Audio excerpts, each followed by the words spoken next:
پنځم څپرکی. ښایست ستاسې د حاضر په سکون کې پیدا کیږي. ښایست، شان او د سپېڅلي طبیعت پوهېدو ته حاضر اړین دی. کله مو د آسمان لایه تناهي ته په سا په شپه کتلي او د هغه سکون او پراخوالي ته حیران شوي یاست؟ کله مو په غرونو او ځنګلونو کې د ویالې د اوبو چڼاری سم او په خوند اورېدلی؟ او یا هم د تور مرغه سندرې مو د دوبي په آرام ماښام کې اورېدلی دي؟ له دې شیانو ځان خبرولو ته ذهن باید سکون ولري. تاسې باید د تیر او راتلونکو ستونزو پیټی او ورسره خپله پوهه پر ځمکه کېږدئ. که نه نو ګورئ به خو لیدی به نه شئ. غږ به درځي خو اورېدی به یې نه شئ. ستاسې پام بشپړ حاضر ته اړین دی. د ښایست د بهرنیو شکلونو تر شا نور څه هم شته. داسې څه چې نوم نه لري، ژور او سپېڅلی شی دی چې ژبه یې بیانولی نه شي. کله او چیرې چې ښایست وي، دا شی په ځلېدو شي. خو یوازې هغه وخت درته معلومیږي چې حاضر اوسئ. آیا کیدای شي دا بېنومه شی او ستاسې حاضر یو عین شی وي؟ ستاسې له حضور پرته به شتون ولري؟ تل ته یې کښته شئ، په خپله یې ومومئ. د خالص هوش موندنه. هر کله چې حاضر ته ګورئ، د ذهن له شکلونو هوش راکاږي. همدې ته بیا موږ کتونکی یا شاهد وایو. په پایله کې کتونکی له خالص هوش سره پیاوړی کیږي او فکري تشکل یې مړاوی کیږي. کله چې د ذهن په کتو خبرې کوو، په واقعیت کې یوه پیښه خپلوو چې د کائناتو په کچه مهمه ده. ستاسې له لارې هوش د شکل له خوبه راویښیږي او ځان ترې لرې کوي. دا وړاندې سیوری د یو لرې راتلونکي برخه ده. همدې پیښې ته د نړۍ پای ویل کیږي. په ورځني ژوند کې د ځان دننه د حاضرېدو ریښې ځغلول مرسته درسره کوي. که نه نو ذهن به له خپلې پیاوړتیا سره تاسې د یو مست سیند په څېر له ځان سره بوزي. معنا دا چې خپل وجود کې بشپړه اوسېدنه خپله کړئ. تل د پام یوه برخه په بدن کې د انرژۍ برغولي ته واړوئ. بدن دننه لخوا حس کړئ. له بدن خبرېدنه مو حاضر کې ساتي او په اوس کې مو راټینګوي. دا بدن دی چې تاسې وینئ او لمسوئ، شتون ته مو نشي بیولی. خو دا معلوم او لمسونکی جسم یوازې بهرنی پوښ دی. د ژور واقعیت یو محدود او ویجاړ تصور دی. له شتون سره ستاسې په طبیعي اړیکه کې دا ژور واقعیت د نالیدونکي د ننه بدن په څېر هره شیبه حسیدی شي، ستاسې د ننه د خوځېدونکي حاضر په څېر. نو په بدن کې اوسېدل د ننه د خوا د بدن حسول دی. کله چې ژوند د بدن د ننه حس شي، پوه به شئ چې تاسې له ظاهر نه باطن ته لاره ایستې ده. تر هغې چې ذهن مو ټول پام ځان لوري ته کړي، تاسې له شتون نه پرې شوي یاست. کله چې دا پیښې وشي او ډېرو خلکو ته همدا هر وخت پیښیږي، تاسې په خپل بدن کې نه یاست. ذهن ستاسو ټول هوش زبېښي او د ذهن ملکیت یې ګرځوي. تاسې بیا فکر کول نشئ درولی. له شتون د خبرېدو لپاره تاسې اړ یاست چې هوش له ذهن نه بیرته ترلاسه کړئ. په روحاني سفر کې دا ستاسې تر ټولو مهمو دندو یوه ده. دا کار به د هوش یوه لویه برخه آزاده کړي چې د ناوړه او بیړنیو فکرونو په جال کې بنده ده. یوه ډېره اغېزمنه لار یې خپل پام له فکر نه اړول او پر بدن سیخول دي، هلته چې شتون د انرژۍ نالیدونکي برغولي په څېر حسېدی شي. هغه چې فزیکي بدن ته ژوند ورکوي. د ننه بدن سره اړیکه ونیسئ. لطفاً اوس یې وازمئ. د دې تمرین لپاره ښایي د سترګو بندول مرسته درسره وکړي. وروسته چې په بدن کې شتون طبیعي او آسانه شي، بیا به دې کار ته اړتیا نه وي. خپل پام د بدن لوري ته سم کړئ. د ننه له خوا یې حس کړئ. آیا بدن مو ژوندی دی؟ په لاسونو، مټو، ورنونو، پښو، نس او ټټر کې مو ساه شته؟ د انرژۍ آرام پټنځای چې په ټول بدن کې ګرځي او هر غړي او حجرې ته خوځنده ژوند ورکوي، حسولی شئ؟ آیا په ټول بدن کې په عین وخت کې د یو انرژۍ په توګه حسولی شئ؟ د ننه بدن حسولو تمرکز ته د څو شیبو لپاره دوام ورکړئ. په اړه یې فکر کول مه پیلوئ، احساس یې کړئ. څومره پام چې ورته وکړئ همدومره به دا احساس واضح او پیاوړی شي. داسې احساس به وکړئ چې هره حجره لا نوره ژوندۍ کیږي. د تصور وړتیا مو که پیاوړې وي د خپل بدن برېښانده انځور به ووینئ. که څه هم دا انځور به لنډمهاله وي، خپل پام د راوچت شوي انځور په ځای د احساس لوري ته کړئ. انځور که هر څومره ښایسته او پیاوړی شي په شکل کې راځي نو ژور تل ته د لید مخه ډبوي. په بدن کې ژور تګ. د بدن ژورو ته د ننوتو لپاره لاندې ذهني تمرین وازمایئ. 10 نه تر 15 دقیقو پورې به بسنه وکړي. په سر کې ځان ډاډه کړئ چې کوم بهرنی مزاحمت نه وي، لکه ټلیفون یا خلک چې ښایي په منځ کې در ولویږي. پر څوکۍ کښېنئ خو تکیه مه کوئ. د ملا هډوکي مو سیده کړئ. دا کار به مو بیدار وساتي. خو د دې ذهني تمرین لپاره د خپلې خوښې ناسته غوره کولی شئ. د بدن له آرامتیا ځان ډاډه کړئ. سترګې پټې کړئ. د ګېډې لاندې برخه کې ساه احساس کړئ. د ساه له اخیستو او وتو سره د ګېډې کښته او پورته کېدو ته پام وکړئ. وروسته په بدن کې د انرژۍ له ټول برغولي نه ځان باخبر کړئ. په اړه فکر مه کوئ، احساس یې کړئ. له دې سره تاسې له ذهن څخه هوش خپلوئ. که مرسته در سره کوي د رڼا تصور وکاروئ چې وړاندې مو یادونه وکړه. کله مو چې د بدن د ننه برخه د یو انفرادي انرژۍ د برغولي په څیر حس کړه، بیا که ممکنه وي هر تصوري انځور له لاسه ورکړئ او ځانګړی تمرکز پر احساس کړئ.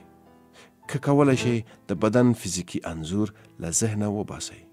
هغه څه چې پاتې کیږي د حاضر یا شتون بشپړ احساس دی. دننه بدن داسې حسوي چې ګواکې پوله نه لري.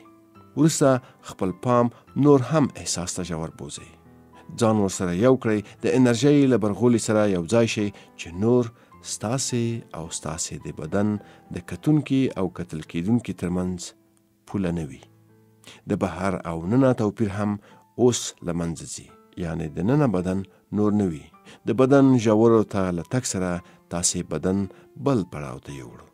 د شتون په دې خالص ډګر کې تر هغې پاتې شئ چې د آرامۍ احساس در سره وي. بیا د فزیکي بدن ساه اخیستنې او فزیکي احساس څخه له سره ځان خبر کړئ او سترګې پرانیزئ. خپل چاپریال ته څو دقیقې د ذهني تمرین له اړخه وګورئ. یعنی نوم پرې مه ږدئ او د ننه بدن حسولو ته دوام ورکړئ. دې بې شکله فضا ته لاسرسی په واقعیت کې سړي ته خپلواکي بخي. دا مو د شکل او د شکل له خواخوږۍ سره تړاو پرې کوي. کولی شو دې ته معنویت یا د هر شي نالیدونکي سرچینه ووایو، لکه په شتون کې شتون. دا د ژور سکون او آرامښت فضا ده او په عین حال کې د خوند او د ژوندي احساس اوچت پړاو دی. کله چې حاضر اوسئ د رڼا تر یو حده روڼوالی په تاسې کې راځي او هغه هم خالص هوش دی چې له مبدا نه سرچینه اخلي. په دې هم پوهیږئ چې رڼا ستاسې د شخصیت نه جلا نه ده، ستاسې د اصل ترکیب دی. کله مو چې هوش بهر لوري ته سم وي ستاسې ذهن او نړۍ ورسره پورته کیږي. کله چې هوش د ننه لوري ته سم وي خپله سرچینه پیژني او خپل کور یعنی معنویت ته ستنیږي.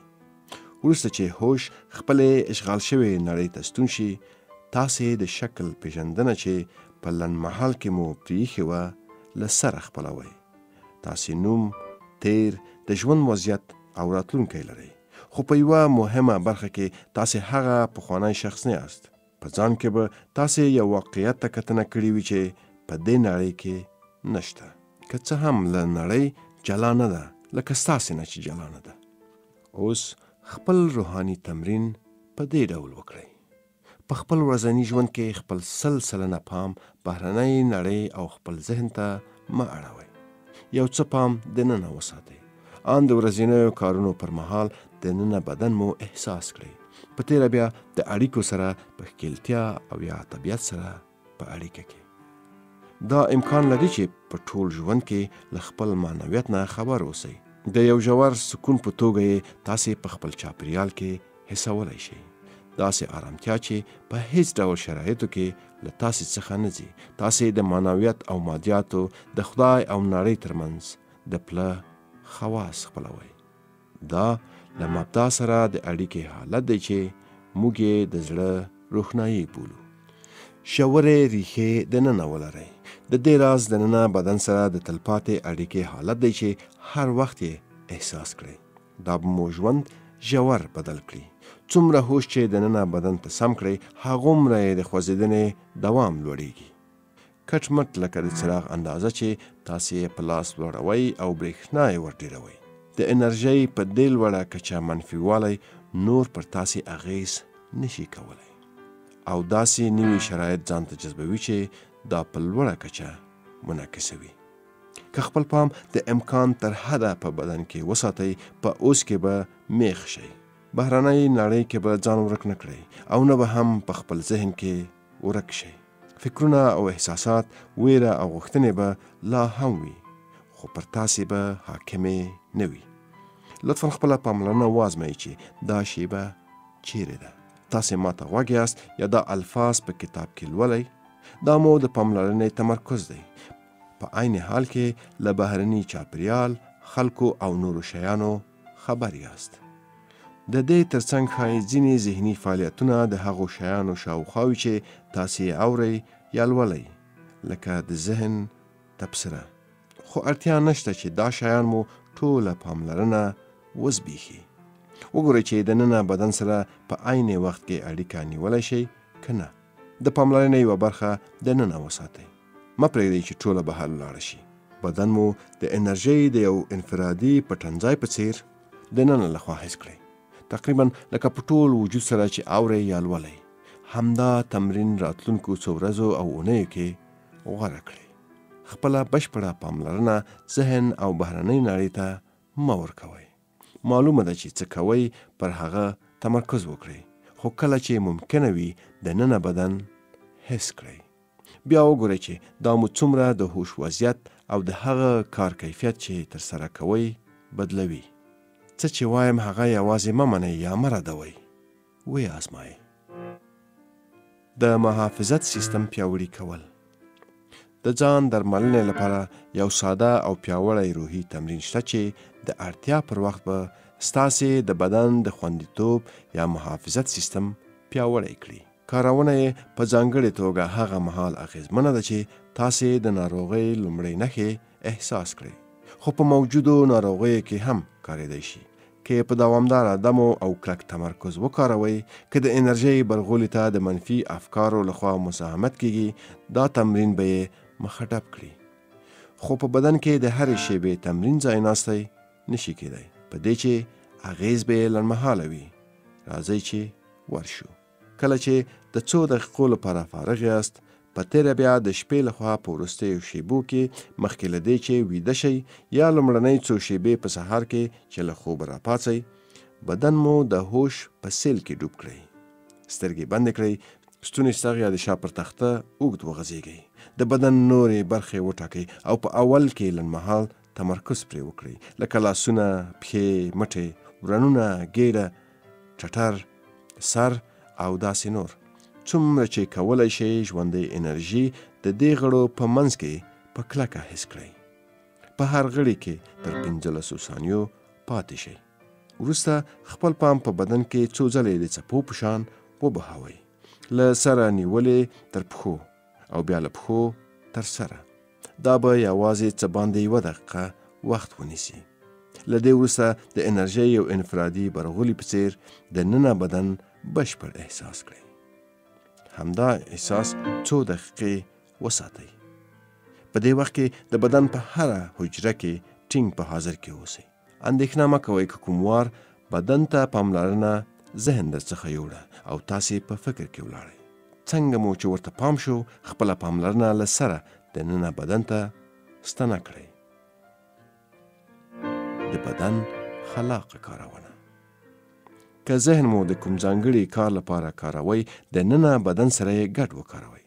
ذهن یوازې هغه مهال خلاق یا نوښتګر کارولی شي چې له فکر پرته هوش ولري.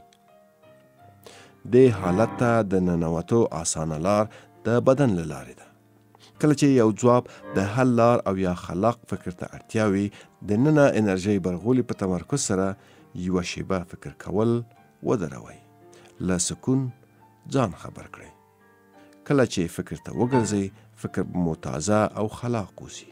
په هر فکری فعالیت کې دا عادت وګرځوئ چې په هر 2 دقیقو کې یو ځل د فکر او دننه اورېدو او دننه سکون ترمنځ وړاندې وروسته ولاړ شئ. ویلی شو یوازې په سر کې نه، له ټول بدن سره فکر وکړئ. پرېږدئ چې ساه مو دننه بدن ته یوسي. کله چې دننه بدن سره په اړیکو کې مو ستونزه ومونده، اسانه به دا وي چې خپلې ساه ته لومړی پام وکړئ. له هوش سره ساه اخیستنه چې په خپله یو روحاني تمرین دی، په کراره به تاسې له بدن سره په تماس کې کړي. په پام سره د ساه پسې شئ چې څرنګه مو بدن ته ننوځي او بیا راوځي. په بدن کې ساه واخلئ او له هر ننوتو او وتو سره یې د ګېډې پړسوب او ناستی احساس کړئ. که تصور کول درته آسان وي، سترګې بندې کړئ او ځان په رڼا یا په ځلانده توکي کې چاپېر ووینئ، لکه د هوش په سیند کې. بیا همدا رڼا په ساه کې واخلئ. همدا ځلانده توکی احساس کړئ چې ستاسې بدن ډکوي او بدن مو ځلانده کوي. وروسته په کراره نور هم پر احساس تمرکز وکړئ. د تصور انځور پورې ځان مه نښلوئ. اوس تاسې په بدن کې یاست. د اوس ځواک ته مو لاسرسی وموند. دوهمه برخه: اړیکې د روښانه تمرین په توګه. مینه د شتون یو حالت دی. ستاسې مینه بهر نه ده، په تاسې کې ژوره پرته ده. هیڅ کله یې نشئ ورکولی او هیڅ کله مو نه پرېږدي. مینه په بل بدن او بهرني شکل پورې تړلې نه ده.